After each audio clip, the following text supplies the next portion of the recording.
நமஸ்காரம். இன்னைக்கு நம்ம ஒரு 5800 வருஷமா ஒரு பழமையான கோவிலுக்கு வந்திருக்கோம். இது வந்து நம்ம அச்சரப்பாக்கத்துக்கு பக்கத்துல ஒரு கிராமத்துல இருக்கு. மகாபெரிவா வந்து ஞான திருஷ்டியால இந்த கோவில் பழமையான கோவிலை கண்டுபிடிச்சு சிவாச்சாரியார் மாமாவுக்கு அருள் பண்ணியிருக்கார். அதுக்கப்புறம் அவர் திருப்பணிலாம் பண்ணி இந்த கோவிலை சரி பண்ணி இந்த இடத்த சரி பண்ணியிருக்கார். நம்ம மாமா கிட்ட இப்ப எப்படி அந்த அனுபவம் எப்படி நடந்ததுன்னு கேட்கணும். நமஸ்காரம் மாமா, சொல்லுங்க. இங்க வந்து சுவாமி வந்து தெற்க பார்க்க சொன்னது அகத்தியருக்கு இங்க காட்சி கொடுத்த இடம். அகத்தியருக்கு வந்து தெற்கு முகமா இங்க காட்சி கொடுத்திருக்காரு. இந்தியாவிலேயே முருகப்பெருமான் வந்து தெற்கு முகமா காட்சி கொடுத்த ஸ்தலம் இந்த கோயில் மண்டலம் தான். இங்க வந்து அருணகிரிநாதர் பாடியிருக்கார், பாம்பன் சுவாமிகள் பாடியிருக்கார், வண்ணச்சிரப்பன் தண்டபாணி சுவாமிகள் பாடியிருக்கார். இது போக 16 புலவர்கள் பாடியிருக்கார். வேற எங்கேயுமே அது கிடையாது. அடுத்ததாக நீங்க பாத்தீங்கன்னு கேட்டீங்கன்னா இங்க வந்து சத்ரு சம்ஹார யந்திரம் உள்ள இடம். சத்ரு சம்ஹார யந்திரம் அது என்ன அப்படின்னு கேட்டீங்கன்னா, முருகப்பெருமான் வந்து திருச்செந்தூர்ல சத்ரு சம்ஹார மூர்த்தியா இருக்கார்.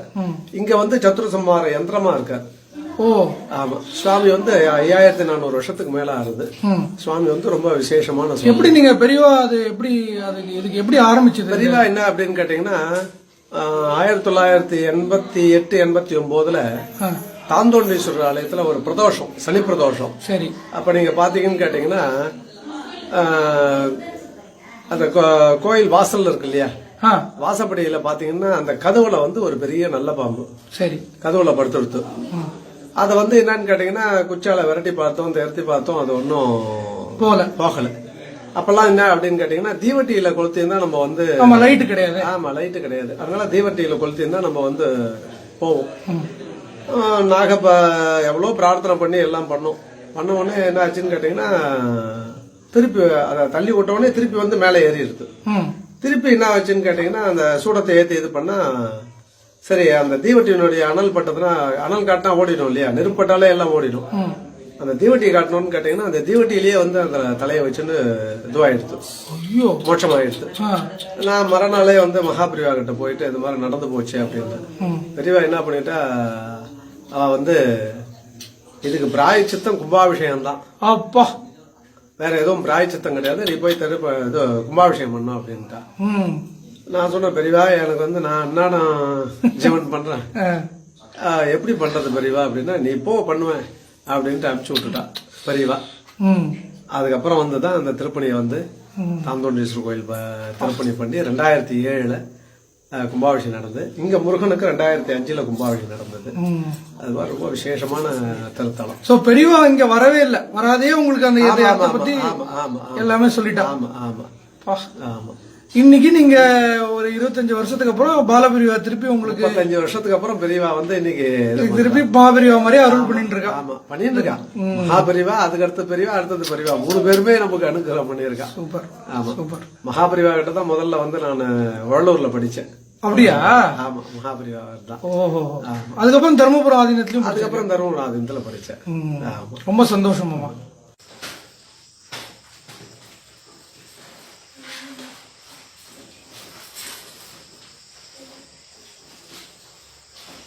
சாமுண்டேஸ்வரி இல்லையா? சாமுண்டேஸ்வரி, ரணபத்ர காளிகா அம்பாள்.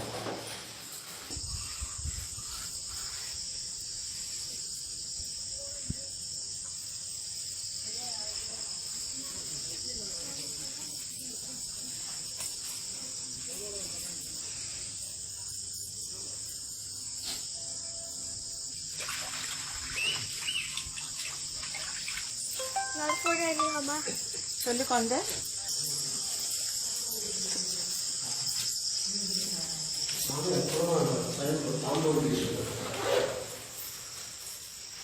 இதுதான் சுவாமியா? தாந்தோண்டீஸ்வரர். தாந்தோண்டீஸ்வரர் ஸ்வயம்பு தானா தோன்றார்.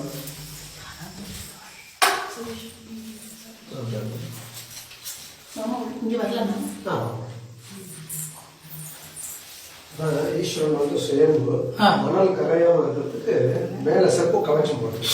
ஓஹோ, சுயம்பு. சோ அதுக்குள்ள மணல் இருக்கு. ஆமா, அகத்தியருக்கு இங்க வந்து திருமண காட்சியை கொடுத்த ஸ்தலம். அகத்தியர் காலத்துக்கு முன்னாடியே வந்து சுவாமி வந்து இங்க உள்ள சுவாமி. அதுதான் பாத்தீங்கன்னு கேட்டீங்கன்னா 5400 வருஷத்துக்கு மேல சுவாமி. அதாவது இன்னைக்கு வந்து பாத்தீங்கன்னா சித்ரா பௌர்ணமி அன்னைக்கு அச்சரப்பாக்கத்துல இருக்க ஆட்சீஸ்வரரை மலையில இருக்க முருகப்பெருமான் போய் அழைச்சிட்டு வந்து இந்த இடத்துல சிவபெருமானுக்கு திருமண காட்சியை கொடுக்கறது ஒவ்வொரு சித்ரா பௌர்ணமி அன்னைக்கு நடந்துட்டு இருக்குது. 5300 வருஷமா நடந்துட்டு இருக்கு. இதுதான் ஸ்தலம். இது எப்படி கண்டுபிடிச்சாரு இந்த கோயில? ஆதி காலத்துல இருக்கே இல்ல, அதாவது இந்த கட்டடம்லாம் இடிஞ்சிருந்ததா இல்ல? கட்டடம்லாம் திருப்பணி இப்ப பண்ணிருக்கோம். திருப்பணி இப்ப ஆமா ஆமா, உள்ள வர முடியாது. பாம்பு புத்தா இருக்கும், இதுவா இருக்கும். இதே காடு, கோயில சுத்தியே பார்த்து காடு. பெரியவா சொல்லிதான் வந்து என்ன அப்படின்னு கேட்டீங்கன்னா 89ல திருப்பணி ஆரம்பிச்சு. மகாபெரிவா சொல்லியா? மகாபெரிவா சொல்லிதான். ஓஹோ, மகாபெரிவா தான் நமக்கு குரு. ஓஹோ, நீங்க மடத்துக்கு போயிருந்தீங்களா? என்ன சொன்னா பெரியவா? என்ன சொன்னா? பெரியவா வந்து இந்த திருப்பணியை பண்ண சொன்னதே பெரியவா தான். ஓஹோ, அப்ப அதுக்கு கோவில ஞான திருஷ்டியில பார்த்து சொல்லிருப்பாங்க. ஆமா ஆமா ஆமா, பெரியவா தான் நமக்கு குருவே. ஆமா, சொல்லிதான் இதை உள்ளே வர முடியாது, அந்த அளவுக்கு காடா இருக்கும். ஓஹோ, இப்ப இது எப்படி வரணும் அந்த கோவிலுக்கு? இப்ப சென்னையில இருந்து வரணும்னா, சென்னையில இருந்து வரணும்னா மேல்மருவத்தூர்ல இருந்து 10 கிலோமீட்டர் தொழுப்பேடுன்னு பஸ் ஸ்டாப், ரயில்வே ஸ்டேஷன். சரி, அங்க இறங்கி உள்ள வரணும். உள்ள வரணும். ஆமா, 2 கிலோமீட்டர் உள்ள வரணும். 2 கிலோமீட்டர் உள்ள வரணும். இது ஏரியாக்கு இத பேர் இருக்கு, பெரும்பேர் கண்டிகை. பெரும்பேர் கண்டிகை. தாந்தோண்டீஸ்வரர். தாந்தோண்டீஸ்வரர் போட்டா கூகுள் மேப்ல போட்டா வரும். தாந்தோண்டீஸ்வரர் வரும். அதே மாதிரி அந்த சங்கு பாத்தீங்கன்னா பொதுவா வலம்புரி சங்கு இருக்கு இல்லையா? வலம்புரி சங்கு, இடம்புரி சங்கு இருக்கு இல்லையா? அது மாதிரி இந்த சங்கு வந்து கோமடி சங்கு. கோமடி சங்கு. வலம்புரி சங்கு, இடம்புரி சங்கு இருக்கு இல்லையா? அதெல்லாம்.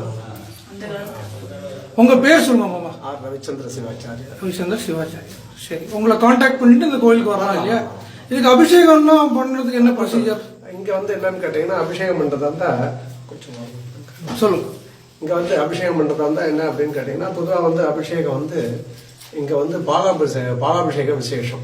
பாலாபிஷேகம் என்ன அப்படின்னு கேட்டீங்கன்னா, பொதுவா அமிர்தவர்ஷி ராகம் வாசிச்சுண்டு இந்த கோமடி சங்கனால சுவாமிக்கு பாலாபிஷேகம் பண்ணோம்னா சாட்சாத் பார்வதியே வந்து பரமசிவனுக்கு அபிஷேகம் பண்றது ஐதீகம்.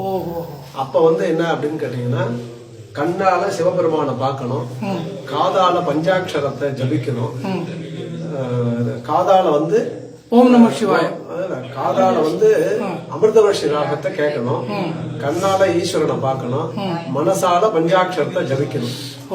அப்ப வந்து கோடி பாபம் நீங்க கோடி புண்ணியம் கிடைக்கின்றது இந்த சங்கனுடைய தாற்பயம், விசேஷம். பெரியவா கண்டுபிடிச்சிருக்கான சாதாரண கோயிலா இருக்காது. ஆமா, நிச்சயமா பெரியவா ஒரே இருக்கு. பெரியவா சரணம்.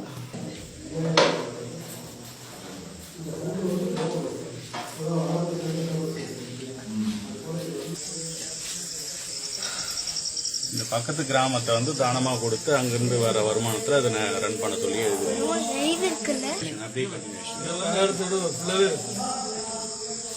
அந்த பசங்க வந்து படி எடுத்து அவங்க கரெக்டா படிச்சிருக்காங்க. ஓ, இதுல வரலாறு அப்படியே எழுதி அதை